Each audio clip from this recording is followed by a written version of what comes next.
জয় গুরু।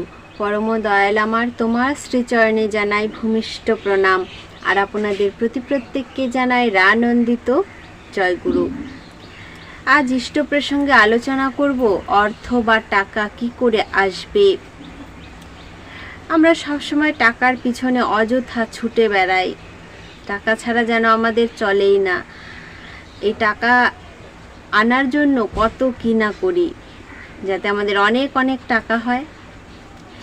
এই প্রসঙ্গে ঠাকুর কি বললেন? অর্থ মানে টাকা, আর এই টাকা কিভাবে আসে? শ্রী শ্রী ঠাকুর বললেন, টাকা আসে প্রয়োজন পূরণ আর সেবার পিছু পিছু। টাকাকে ভালোবাসলে কিন্তু টাকা মোটেও আসবে না। আমরা টাকার পিছু পিছু সর্বক্ষণ ছুটে থাকি, টাকার বিনিময়ে সব কিছু করতে থাকি। এইভাবে করতে করতে আমাদের অভ্যাসটা এমনই হয়ে গেছে যে আমরা ভালোবাসাটাই ভুলে গেছি শুধু টাকার পিছনে ছুটে।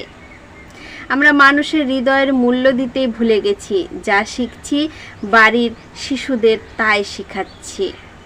আমরা নিজেও যেমন টাকার পেছনে ছুটছি, বাড়ির ছোট ছোট বাচ্চাদেরও আমরা সেটাই শিখাচ্ছি, কি করে টাকা উপার্জন করতে হয়, কি করে টাকাটাকে ধরে রাখতে হয়।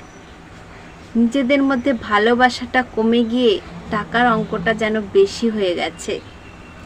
তাই ঠাকুর বললেন, আজকাল শিক্ষাটাই এমন হয়ে গেছে যে আয়ের কথা ভাবতে গিয়ে চাকরির কথা চিন্তা করি, যে একমাত্র পথ আমাদের আয় করার চাকরি। আর এই চাকরি আমার যেমন করে হোক পেতেই হবে, সেটা ঘুষ দিয়ে হোক, যেভাবেই হোক। কারণ এখন ঘুষের যুগ, যে ঘুষ ছাড়া তো চাকরি হবে না। তো যেভাবেই হোক চাকরিটা আমাকে নিতেই হবে। আমাদের এই একটা ধারণা আমাদের সকলের মধ্যে হয়ে গেছে। কিন্তু আগে দারিদ্র্যের কথা তোমাদের ভাবতে হবে। দারিদ্র্যকে যতক্ষণ না নষ্ট করা যায় ততক্ষণ তোমাদের আর্থিক সমস্যা যাবে না, অর্থাৎ আর্থিক সমস্যা থেকেই যাবে। তার জন্য আগে দারিদ্র্যকে ঘোচাও, তারপর দেখবে আর্থিক সমস্যা আর থাকবে না। স্বাধীনভাবে তোমরা উপার্জনের চেষ্টা করো। আয় ব্যয়ের সামঞ্জস্য রাখতে হবে, নিজেদের মধ্যে খাপ খাওয়াতে হবে। নিজেদের মধ্যে অ্যাডজাস্টমেন্ট বা খাপ খাওয়াতে না পারলে আরও বেশি সমস্যা দেখা দেবে। তাই দারিদ্র্যটাকে আগে ঘোচাতে হবে। কী করে দারিদ্র্য ঘোচাবো আমরা? আমাদের অনেক মানুষ আছে, অনেক গরিব, দিন আনে দিন খায়, এমন অনেক মানুষ আছে। যদি তোমরা ঠিকঠাক মতো কাজ না করো তাহলে তো অর্থ আসবে না এবং দারিদ্র্যও দূর হবে না। তার জন্য ঠিকঠাকভাবে কাজ করতে হবে। অর্থ সমস্ত পথকে তুমি যদি বন্ধ করো তাহলে কি করে অর্থ আসবে? অর্থ আসার জন্য প্রয়োজন নিজেদের মধ্যে অ্যাডজাস্টমেন্ট বা সামঞ্জস্যের। তা না হলে অর্থ আসতে পারে না। শ্রী শ্রী ঠাকুর বললেন, স্বভাবে সব নষ্ট হয়। বলি না, অভাবে স্বভাব নষ্ট হয়। তো আমাদের যখন অতিরিক্ত অভাব চলে আসে সংসারে, তখন কিন্তু আমাদের স্বভাবটাও নষ্ট হয়ে যায়। আমাদের স্বভাবকে আগে ঠিক রাখতে হবে, যাতে অভাবে পড়লেও আমাদের স্বভাবটা নষ্ট না হয়। তার জন্য আমাদের সেবা দিতে হবে। অর্থকে ভালোবাসা চলবে না। এই অর্থর পিছনে ছুটে ছুটে আমাদের স্বভাবটাকে আমরা নষ্ট করে ফেলছি।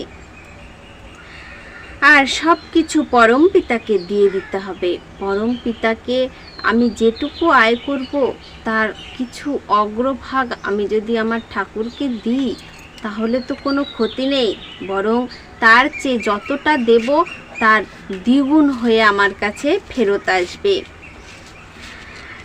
নিজের সব কিছু তাকে দিয়ে দিতে হবে। তাকে সব কিছু দিয়ে দিলে কি আমি একেবারে শূন্য হয়ে যাব? তা কিন্তু নয়। তাকে দেওয়া মানে আমার এই অর্থের উপর লোভ নষ্ট হওয়া। আমি যেটুকু আয় করছি তার কিছু অগ্রভাগ আমি ঠাকুরকে দেব। এতে কি হবে? আমি যতটা দেব তার দ্বিগুণ কিন্তু আমার কাছে ফেরত আসবে। আমি ঠাকুরকে ভালোবাসি, ঠাকুরের কাজ করি, ঠাকুরের কথা বলি আর ঠাকুরকে একটু কিছু দিতে পারবো না? কেন পারবো না? ঠাকুরকে আমি যদি খেতে পারি 3 বেলা, ঠাকুরকেও খাওয়াতে পারবো। আর ঠাকুরকে না খাইয়ে আমি নিজে খেতে পারি না, তাই ঠাকুরকে আমি আমার আয়ের কিছু অংশ ঠাকুরকে যদি দিই, সেটা কিন্তু আমার কাছে দ্বিগুণ হয়ে ফেরত আসবে। অর্থের উপর থেকে আমাদের লোভ নষ্ট করতে হবে।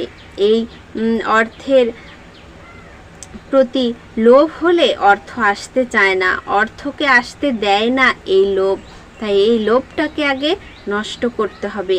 আমাদের অর্থ আসার পথে বাধা, তার জন্য অর্থকে আনতে হলে আমাদের এই অর্থকে ভালোবাসা যাবে না, স্বাধীনভাবে আমাদের কাজ করতে হবে। কুটির শিল্পের কাজ আমরা করতে পারি, সেলাইয়ের কাজ করতে পারি, নিজের হাতে অনেক কিছু ঘরে বসে করতে পারি, যা দিয়ে আমাদের অনেক উপার্জন হতে পারে। আমরা শুধু চিন্তা করি চাকরি না করতে পারলে আমি বেকার। আমাদের চিন্তাধারাটাই এটা, যদি আমি আজ চাকরি না পাই আমি একদমই বেকার। চাকরি ছাড়াও এমন অনেক কাজ আছে যেগুলো করলে কিন্তু আমরা উপার্জন করতে পারি, বরং দেখা যাবে চাকরির থেকে বেশি টাকা আমরা আয় করতে পারবো। এখনকার চাকরি মানে ঘুষ দেওয়া চাকরি, সেখানে অনেক টাকা ইনভেস্ট করতে হচ্ছে, কিন্তু পরে কি দেখা যাচ্ছে সেই চাকরিটাই আর থাকছে না। তাহলে তেমন অনিশ্চিত চাকরির থেকে আমাদের কোনো ব্যবসা করা শ্রেয় না। তাই ঠাকুর বললেন কুটির শিল্প করো, সেলাইয়ের কাজ করো, আরও অনেক কাজ আছে।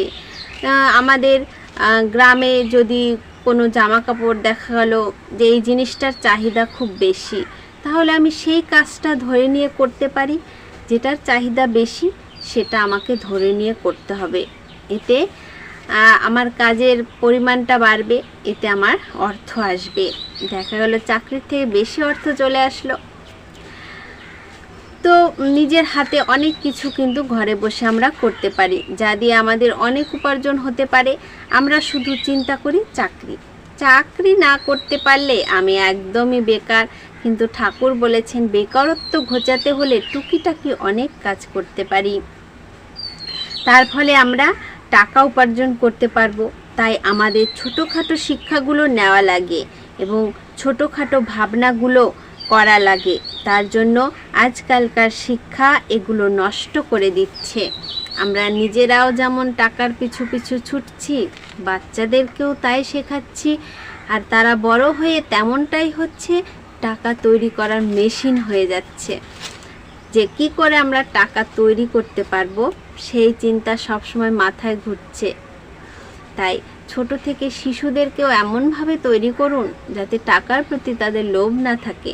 লোভটাকে আগে নষ্ট করুন, যেটা উপার্জন করব কিছুটা আমি ঠাকুরকে দিলাম, এতে আমার লোভটা নষ্ট হবে। আর ঠাকুর কিন্তু যতটা দেবেন তার দ্বিগুণ কিন্তু আপনাকে ফেরত দেবে।